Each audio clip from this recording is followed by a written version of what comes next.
சந்தா வந்து சரண் கிட்ட சொல்லிட்டு இருக்காங்க. அன்னைக்கு மழை வந்துச்சுல்ல, என்னைக்கு வந்துச்சுன்னு தெரியலையே, என்னைக்கு அப்படின்னோடனே, அப்படின்னா நீங்கள் சந்தேகப்படுறீங்களா என்ன நீங்கள் எப்படின்ட்டு, அதெல்லாம் ஒன்றும் இல்லைம்மா, அதெல்லாம் ஒன்றும் இல்லை, ஆமாம் ஆமாம் அன்னைக்கு மழை வந்துச்சு தானே அப்படின்னு சொல்லிட்டு சொல்கிறாங்க. ஐயோ நான் சொன்னதை நீங்கள் நம்பிட்டீங்களா, நீங்கள் வர்றதுக்கு நீங்கள் வரலைனாலும் சரி, நான் அன்னைக்கு அந்த பொய்யை சொல்லி தான் நான் அந்த கல்யாணத்தை நிறுத்தலான்னு இருந்தேன்.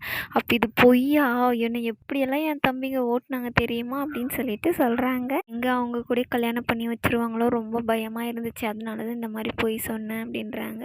சரி சரி இதை நான் என் தம்பிக்கிட்டலாம் சொல்லி ஆகணும் அப்படின்னு சொல்லிட்டு சரண் வந்து சொல்கிறாங்க. அதுக்கப்புறம் பார்த்திங்கன்னா அவங்க வீட்டில் இருக்கிறவங்கள எனக்கு தண்ணி வேணுண்ணே, ஸ்வீட் சாப்பிட்டு தண்ணி குடிக்கலண்ணே அப்படின்னு சொல்லிட்டு தண்ணி குடி வேணும்னு சொல்லிட்டு பழம் வந்து சொல்லுவான். அதை எப்படி அவங்கக்கிட்ட சொல்லணும் ஹிந்திலன்னு சொல்லிட்டு தெரியாத, தண்ணி வேணுங்க தண்ணி, தண்ணினா என்ன அப்படின்னு சொல்லிட்டு அவங்க என்னடா கேன்றாங்க, இவங்கக்கிட்ட ஒரு டம்ளர் தண்ணி வாங்குறதுக்குள்ளே நம்ம போய் சேர்ந்துருவோம் போலியே அப்படின்னு சொல்லிட்டு சொல்கிறாங்க. ஆனால் இவங்களுக்கு தெரியும், நிலாக்கு தெரியும் இல்லையா, அவங்க ஹெல்ப் பண்ணலான்னு வருவாங்க. ஆனால் சோழன் வந்து விட மாட்டாங்க.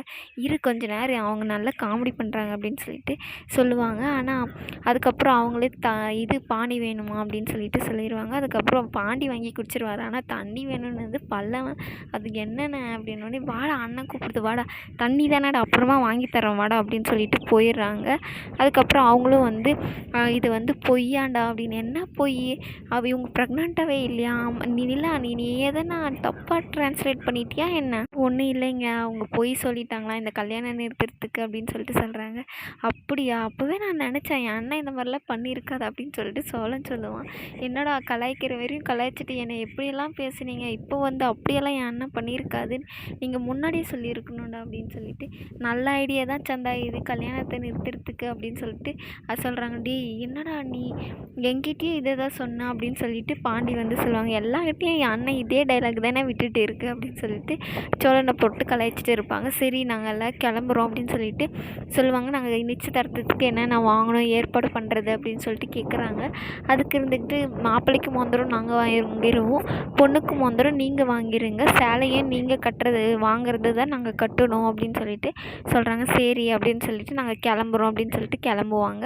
அப்போ சந்தாவை விட மாட்டாங்க. அவங்க பின்னாடி வழியாக ஓடி வந்து அண்ணனுக்கு பாய் சொல்லிவிட்டு அங்கேருந்து கிளம்பிடுவாங்க.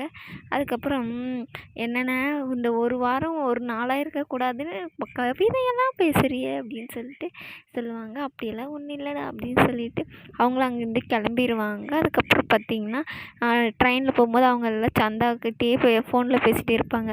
வரும்போது அண்ணன் 36 மணி நேரத்தில் எவ்வளோலாம் யோசிச்சுருக்கோம், வரும்போது எப்படி வந்துச்சு போகும்போது எப்படி போகுதுன்னு பாரு, அண்ணன் சொல்கிறதுலேயும் இதாக இருக்குது, நம்மளுக்காக நிறைய சந்தோஷப்பட்டிருக்கு.